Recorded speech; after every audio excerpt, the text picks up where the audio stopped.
사도신경으로 우리의 신앙 고백하도록 하겠습니다. 나는 전능하신 아버지 하나님 천지의 창조주를 믿습니다. 나는 그의 유일하신 아들 우리 주 예수 그리스도를 믿습니다. 그는 성령으로 잉태되어 동정녀 마리아에게 나시고 본디오 빌라도에게 고난을 받아 십자가에 못 박혀 죽으시고 장사된 지 사흘 만에 죽은 자 가운데서 다시 살아나셨으며 하늘에 오르시어 전능하신 아버지 하나님 우편에 앉아 계시다가 거기로부터 살아있는 자와 죽은 자를 심판하러 오십니다. 나는 성령을 믿으며 거룩한 공교회와 성도의 교제와 죄를 용서받는 것과 몸의 부활과 영생을 믿습니다. 아멘. 지금부터 주연절 후 5번째 주일 예배 하나님 앞에 올려드리도록 하겠습니다.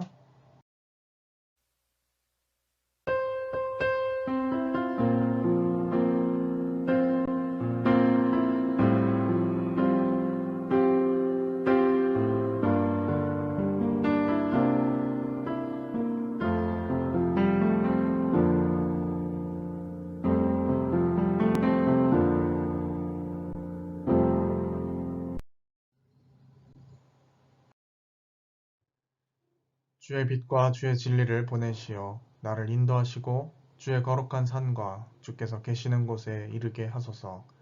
그런즉 내가 하나님의 제단에 나아가 나의 큰 기쁨의 하나님께 이르리이다. 하나님이여 나의 하나님이여 내가 수금으로 주를 찬양하리이다. 아멘. 사랑이 많으시고 자비와 긍휼이 풍성하신 하나님, 주일을 맞이하여 주님의 택함을 받은 백성들이 세상의 무거운 짐을 내려놓고 주님 전에 나와 감사와 찬양과 예배를 드립니다. 주 앞에 겸손한 마음으로 서 있는 저희들 성령으로 충만하게 하셔서 하나님께서 기뻐하시는 예배를 드리게 하옵소서. 생명수와 같은 은혜 말씀으로 지친 몸은 어루만져 주시고 상한 마음은 위로해 주옵소서. 주님의 음성을 들을 때 연약해진 성도들의 믿음이 다시 한번 소망으로 굳세어지게 하옵소서. 예배의 주관자가 되시는 우리 구주 예수 그리스도의 이름으로 기원하옵나이다. 아멘. 성신교도 함께 고독하도록 하겠습니다. 내가 전심으로 주께 감사하며 신들 앞에서 주께 찬송하리이다. 내가 주의 성전을 향하여 예배하며 주의 인자하심과 성실하심으로 말미암아 주의 이름에 감사하오리니. 이는 주께서 주의 말씀을 주의 모든 이름보다 높게 하셨습니다. 내가 간구하는 날에 주께서 응답하시고 내 영혼에 힘을 주어 나를 강하게 하셨나이다. 여호와여 세상의 모든 왕들이 주께 감사할 것은 그들이 주의 입의 말씀을 들음이오며 그들이 여호와의 도를 노래할 것은 여호와의 영광이 크심이니이다.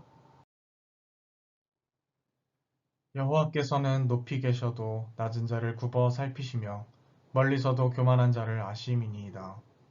내가 환난 중에 다닐지라도 주께서 나를 살아나게 하시고 주의 손을 펴사 내 원수들의 분노를 막으시며 주의 오른손이 나를 구원하시리이다. 여호와께서 나를 위하여 보상해 주시리이다. 여호와여 주의 인자하심이 영원하오니 주의 손으로 지으신 것을 버리지 마옵소서. 아멘.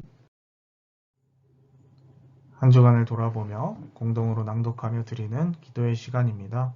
함께 스크린을 참조하셔서 함께 낭독하며 기도 드리도록 하겠습니다. 십자가에서 보혈을 흘리시며 모든 죄를 용서해 주신 예수님을 바라보며 회개합니다. 참회하는 강도에게 낙원을 허락하여 주셨던 것과 같이 저희의 회개도 받으시고 모든 죄를 용서해 주옵소서. 저희의 마음은 심히도 교만하여 하나님의 뜻을 저버리고 살았습니다. 부패하고 가증한 행실로 하나님의 영광을 가렸고 선이 무엇인지 알면서도 실천에 옮기지 않으므로 마음의 완악함을 드러냈습니다. 하나님께 받은 은총과 복이 넘치도록 풍성하였으나 이웃과 나눌 줄 몰랐고 주님의 은혜로 부족함이 없는 삶을 살았으나 감사하지는 않았습니다.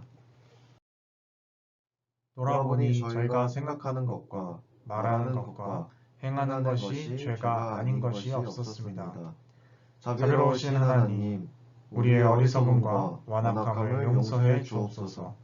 우리 죄를 사하시려고 십자가를 지신 예수님의 이름으로 이 고백의 기도를 드립니다. 아멘. 이 시간 지난 한 주간을 돌아보며 하나님 앞에 참여의 기도 올려드리도록 하겠습니다.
진심으로 자신의 죄를 뉘우치고 고백하는 자에게 주시는 하나님 용서의 말씀 함께 봉독하도록 하겠습니다.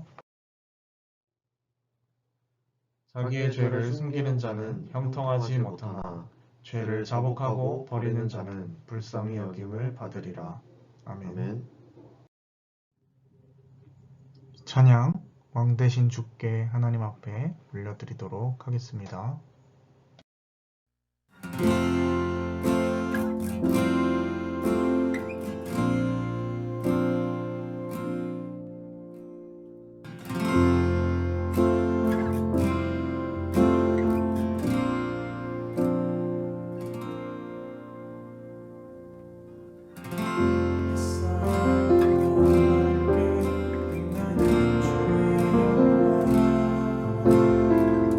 모든 어둠을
오늘 하나님께서 우리에게 주신 말씀은 누가복음 5장 1절에서부터 11절까지 말씀입니다. 누가복음 5장 1절에서부터 11절까지 말씀입니다. 무리가 몰려와서 하나님의 말씀을 들을새 예수는 게네사렛 호숫가에 서서 호숫가에 배 두 척이 있는 것을 보시니 어부들은 배에서 나와서 그물을 씻는지라. 예수께서 한 배에 오르시니 그 배는 시몬의 배라. 육지에서 조금 떼기를 청하시고 앉으사 배에서 무리를 가르치시더니 말씀을 마치시고 시몬에게 이르시되 깊은 데로 가서 그물을 내려 고기를 잡으라. 시몬이 대답하여 이르되 선생님 우리들이 밤이 새도록 수고하였으되 잡은 것이 없지만은 말씀에 의지하여 내가 그물을 내리리이다 하고 그렇게 하니 고기를 잡은 것이 힘이 많아 그물이 찢어지는지라. 이에 다른 배에 있는 동무들에게 손짓하여 와서 도와달라 하니 그들이 와서 두 배에 채우매 잠기게 되었더라. 시몬 베드로가 이를 보고 예수의 무릎 아래에 엎드려 이르되 주여 나를 떠나소서 나는 죄인이로소이다 하니 이는 자기 및 자기와 함께 있는 모든 사람이 고기 잡힌 것으로 말미암아 놀라고 세베대의 아들로서 시몬의 동업자인 야고보와 요한도 놀랐음이라. 예수께서 시몬에게 이르시되 무서워하지 말라. 이제 후로는 내가 사람을 취하리라 하시니 그들이 배들을 육지에 대고 모든 것을 버려두고 예수를 따르니라. 아멘. 아멘. 오늘 말씀 던지다, 엎드리다, 버리다, 따르다 라는 제목으로 은혜 나누도록 하겠습니다. 네, 여러분 한 주간도 평안 잘 지내셨습니까? 이번 주는 우리 고유민족 설 명절도 있었고 또 이 나라의 미래를 결정지을 대선 TV 토론회도 있었는데요. 이런 것들을 잘 지켜보면서 특히 이 새해가 되면서 이 하나님의 말씀에 좀 더 집중하며 신앙을 잘 더 성숙하게 키워가면 좋겠다라는 생각도 해보게 되었고요. 또 그 토론회를 살펴보게 되면서는 정말로 우리가 이 나라를 위해서 더 열심히 기도해야겠다라는 생각도 같이 해보게 되었습니다. 오늘 던지다, 엎드리다, 버리다, 따르다 라는 이 네 가지 동사에 주목하여서 함께 은혜를 나누고자 합니다. 오늘 말씀은 베드로와 예수님이 함께 등장합니다. 무리들이 굉장히 많이 몰려와서 예수님의 말씀을 듣고자 하는 장면이 있죠. 장소적 배경은 게네사렛이라는 호숫가라고 말씀이 기록하고 있습니다. 여기는 이제 호숫가라고 하는데 바다이기도 하고 조금 애매한 그런 경계선 속에 있는 그런 곳이다 라고 생각하시면 되겠고요. 호수에서 말씀을 전하시고 배가 두 개가 있었습니다. 그리고 어부도 있었다라고 말씀이 기록하고 있어요. 예수님께서 그런데 가르치시다가 갑자기 뜬금없이 배에 타시는 승선을 하시는 장면이 기록이 되어 있습니다. 왜 갑자기 말씀을 전하시다가 설교를 하시다가 자리를 이동했을까? 그런 황당한 생각이 다소 드실 수도 있는데요. 이것은 바로 이 청중들에게 당신의 말씀을 효과적으로 전달하시기 위하여서 하셨던 행동이라고 볼 수가 있습니다. 이게 무슨 이야기냐면 이런 것이죠.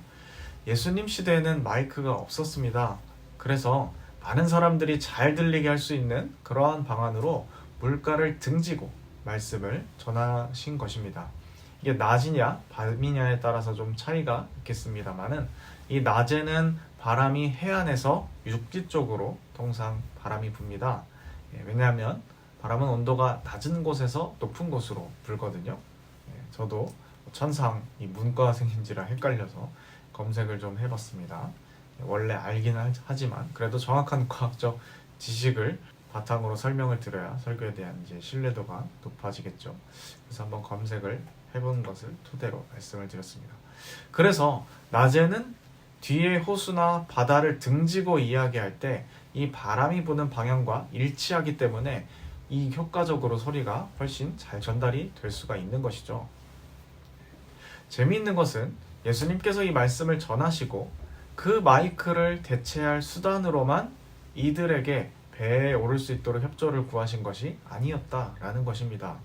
말씀을 마치시고 예수님께서는 베드로에게 가서 깊은 데로 가서 고기를 한번 잡아볼 것에 대해서 조언을 하시게 되죠. 자, 우리가 여기서 살펴봐야 될 것은 예수님은 어부가 아니라는 사실이에요. 목수 출신이죠. 즉 자신의 전문 분야가 아니라는 이야기입니다. 자, 그런데 이 조언을 듣고 있는 베드로는 어떻습니까? 원래 평생을 어부로 살아왔던 사람이죠. 당시의 어부는요, 여러 종류가 있었는데 베드로의 경우에는 한두 마리 낚싯대로 혹은 그물로 소소하게 낚아서 잡는 어부가 아니었고요. 자신의 배를 소유하고 있는 전문 어부입니다. 표현하자면 이 선장 어부인 셈인 것이죠. 어부인데 자기 자신 소유의 배가 있다라는 이야기는요, 농사로 따지면 이 소장농처럼 배를 소유한 사람에게 고용되어서 일하는 사람이 아니라 고용주의 입장이었다라는 이야기입니다. 중산층 이상의 전문 어부라는 말이 되는 것이죠. 그러니까 상식적으로는 이 베드로가 어업 분야에서는 정점을 찍는 그런 전문가라는 이야기가 됩니다. 그런데 그 전문가에게 목수 출신인 사람이 조언을 한다는 것이 참 웃긴 모습일 수가 있는 것이죠. 그런데 베드로는 이 말을 듣고 아우 예 예수님, 제가 이 어부질만 몇 년인데 어제도 한 마리 못 잡았거든요. 그런데 무슨 갑자기 깊은 데로 가서 그물을 잡습니까? 거기는 고기가 더 없어요. 이렇게 말한 것이 아니라 놀랍게도 그대로 순종했다라는 것이에요. 이것이 5절에 기록되어 있죠. 선생님, 우리들이 밤이 새도록 수고하였으되 잡은 것이 없지만은 말씀에 의지하여 내가 그물을 내리리이다 하고, 이미 우리들이 전문가로서 다 시도해봤지만 허탕을 쳤다. 그렇지만 예수님이 말씀하시니 말씀에 의지하여서 내가 그물을 내립니다. 이렇게 행동했다라는 것이에요. 지난주에 살펴봤던 것처럼 자신의 선입견과 메타인지의 함정에 속은 것이 아니라 베드로는 정반대로 행동한 것이죠. 이것이 바로 믿음의 행동인 것입니다.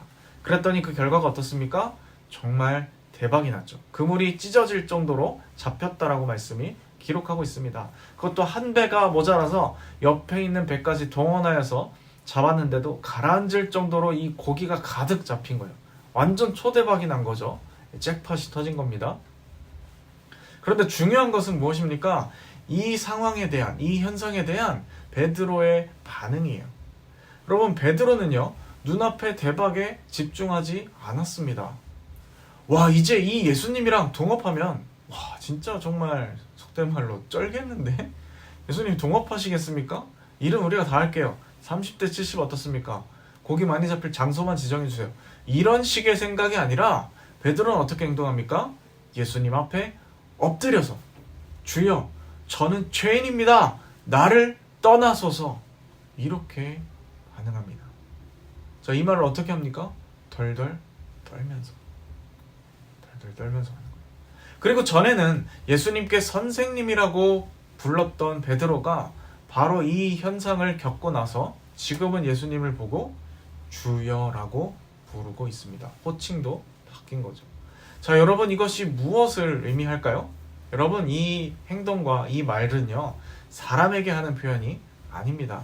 유대인은 원래 사람에게 함부로 이렇게 절하지 않아요. 여러분, 이것을 무엇을 뜻하냐면요, 이 모든 상황을 보고 예수님이 보통 분이 아니라 하나님의 아들이시라는 것을 직감했다라는 것이죠. 평범한 선생님이 아니라 주님, 우리가 순종하고 궁극적으로 따라야 할 대상이라고 고백하고 있는 것입니다. 물론 이 하나의 사건만 보고 베드로가 이렇게 반응한 것은 아닙니다. 앞장의 말씀을 살펴보면 이 베드로의 장모를 예수님께서 치유해 주시기도 하거든요. 그러니까 이 일련의 이런 사건들을 딱 겪은 베드로는 이 눈앞에 있는 이 예수님이 평범한 스승이 아니라는 것을 그제서야 깨닫게 된 것이에요. 정말 극단적이고 압도적인 하나님의 영광과 위엄을 경험한 사람들의 반응은요, 대체로 비슷합니다. 구약 성경의 예언자 이사야도 보면 하나님께서 보좌에 앉으신 모습을 환상으로 지켜보게 되었을 때 비슷한 반응을 보입니다. 하나님의 그 영광스러운 모습, 빛나는 모습, 이것을 보고 와, 정말 대박이다, 멋있다, 쩐다, 이런 반응이 아니라요, 큰일 났다, 나는 이제 망했다, 이렇게 하며 엎드리게 되죠. 하나님의 하나님 되신 종교적 체험, 이것을 뭐라고 부르던지 간에 이러한 어떤 경이로운 신적 존재에 대한 반응은요, 공통적으로 두려움이었다라는 것입니다. 하나님 앞에 너무나 누추한 나의 모습, 죄 많은 나의 모습이 생각나서 감추고 싶은 거예요. 자신의 의견을 내려놓고 주님 말씀에 순종하는 순간 바로 그분이 누구인지를 단숨에 깨닫게 된 것입니다. 물고기 눈앞에 이건 아무것도 아니라는 거죠. 여러분, 이게 바로 하나님 체험의 힘이라는 것입니다. 무슨 수련을 통하여서 마음을 비우고 재물에 대한 욕심을 비우고, 물론 이런 수련도 우리가 필요하겠지만 정말 우리가 신앙생활에서 결정적인 것은 뭡니까? 하나님으로부터 경험되어지는 이 은혜의 경험이 있을 때 이러한 일들이 가능하다라는 것이에요. 그리고 예수님께서 하시는 말씀, 내가 후로는 사람을 취하게 하겠다, 이렇게 말씀하십니다. 이전에는 고기를 잡는 사람이었는데 이제 고기가 아니라 사람을 취하게 하겠다 하시는 거죠. 마태복음에는 사람을 낚는 어부가 되게 하겠다, 이렇게 번역이 되어 있죠. 참고로 여기에는 해석을 잘 해야 하는 문제가 있습니다. 대부분 교회는 사람을 취한다 혹은 사람을 낚는다를 해석할 때 어떻게 받아들이는 경향이 있냐면, 전도를 많이 해서 고기를 많이 낚은 것처럼 기독교인을 많이 만든다라고 해석을 해왔습니다. 그러니까 이 베드로가 물고기 잡는 어부고, 그 물고기에 잡힌 사람은 뭡니까? 원래 하나님을 믿지 않는 사람이었는데 이제 잡혀서 교회에 오게 된 크리스찬들을 가리키는 것처럼 그렇게 이해해왔던 거죠. 그런데 여러분, 원어를 잘 살펴보면 사실 그런 의미와는 거리가 상당히 많습니다. 그런 해석보다는 여러분, 에스겔이나 예레미야, 하박국의 말씀을 살펴보게 되면요, 하나님께서 종말론적 심판의 메시지를 던지실 때 하나님께 불순종하는 이들에 대한 처분을 어떻게 말씀하시냐면, 사냥꾼과 낚시꾼들을 풀어서 사냥하도록 내버려 두시겠다, 이런 말씀을 하십니다. 그러니까 이 물고기의 이미지, 어부의 이미지는 심판에 대한 이미지인 거죠. 그러니 이 베드로는 이제 평범한 어부가 아니라 하나님의 사자가 되어서 주님의 다스리심과 심판을 경고하는 자들로서 활동하게 될 것이다 라는 이야기가 되는 것입니다. 그리고 마지막 말씀을 살펴보면 베드로를 포함한 이들을, 베드로 혼자가 아니라 베드로를 포함한 이들은 이 말씀을 듣고 어떻게 행동했습니까?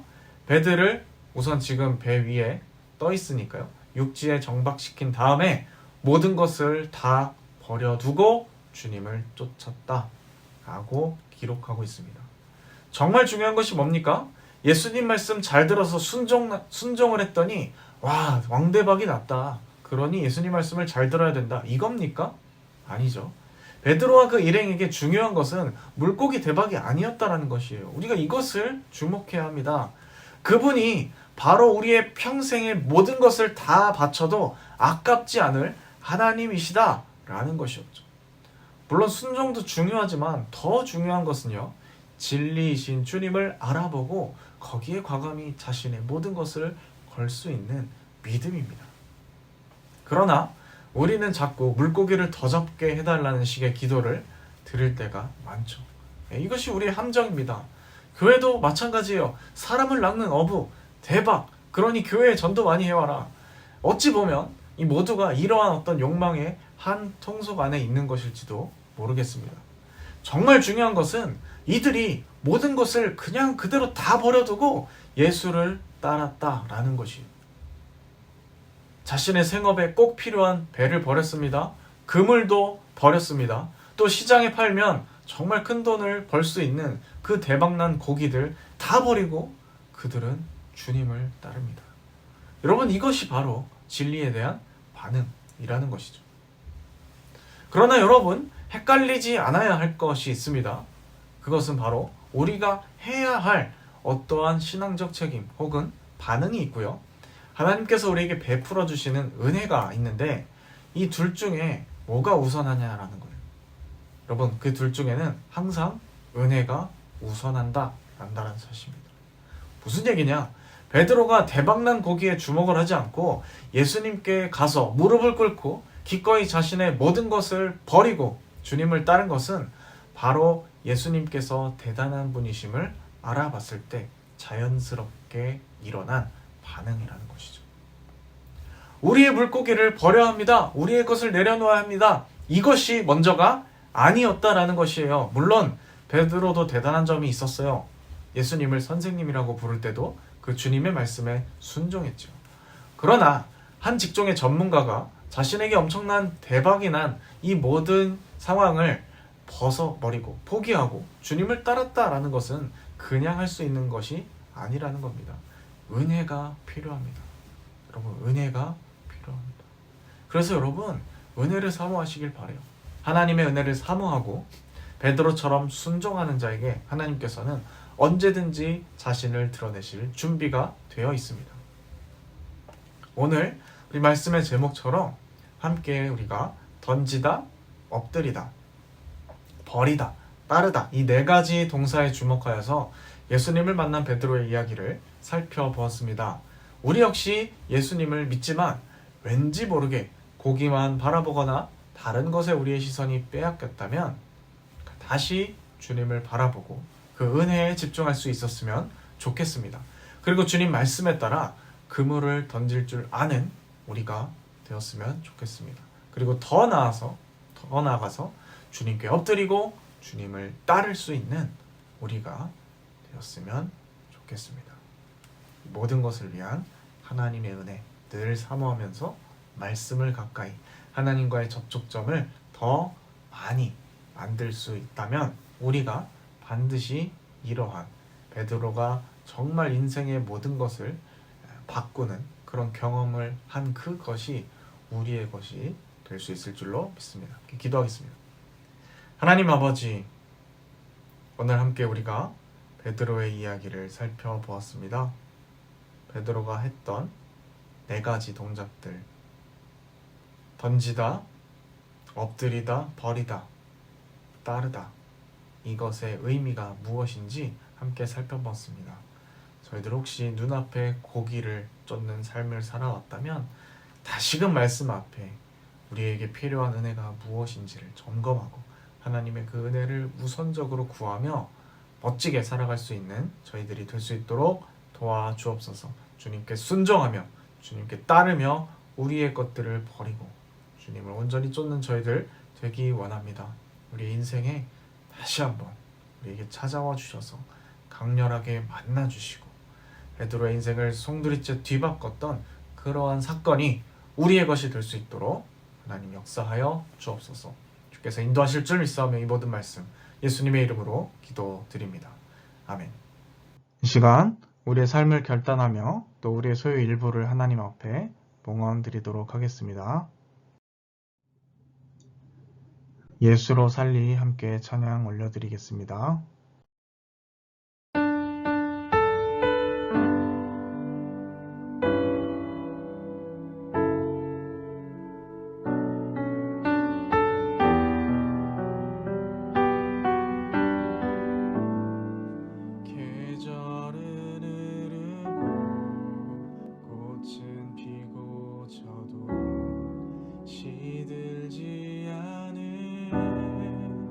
생명이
예수의 것이니 내 생명 다해 예수로 살리 내 모든 것 내 주 예수의 것이니 내 전부 되신 예수로 살리 그런즉 이제는 나 산 것 아니요 내 안에 주께서 사시는 것이라 그런즉 이제는 나 산 것 아니요 내 안에 주께서 사시는 것이라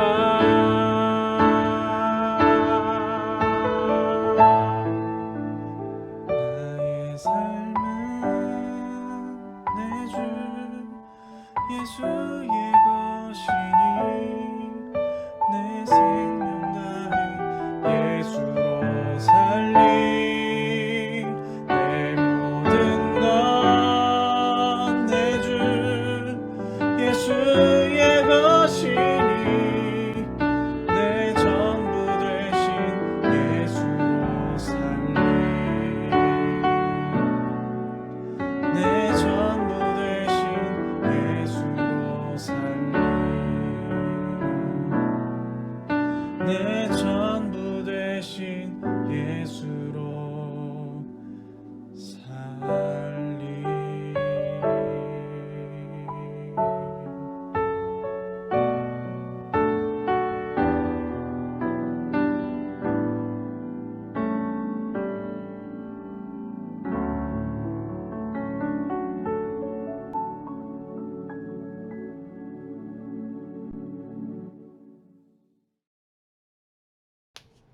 하나님 아버지, 오늘도 귀한 날 허락하셔서 주님의 이름을 높이고 또 찬양하며 귀한 말씀 듣게 하심을 감사합니다. 저희들이 함께 다짐한 것처럼 저희의 삶이 정말 모든 것을 버리고 주님을 따르는 그러한 삶이 되게 하여 주셔서 눈앞에 물고기보다 앞에 계신 주를 바라보며 그것을 우리의 전부로 여기고 살아갈 수 있는 저희들 될 수 있도록 인도하여 주옵소서.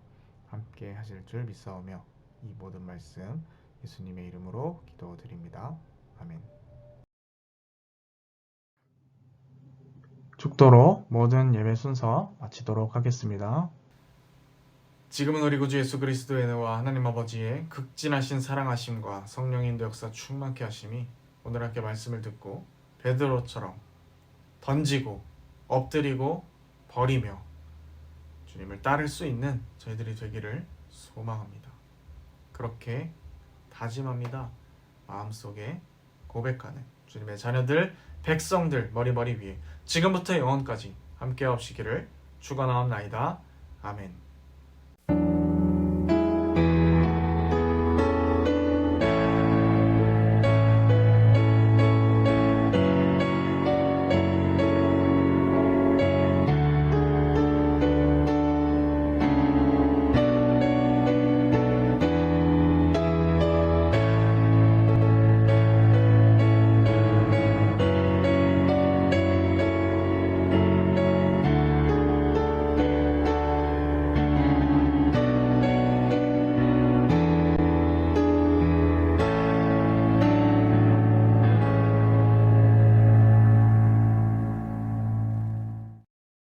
네, 여러분 한 주간도 이 베드로처럼 주님 앞에 모든 것을 내려놓고 함께 주님과 동행하는 우리들 다 되었으면 좋겠습니다.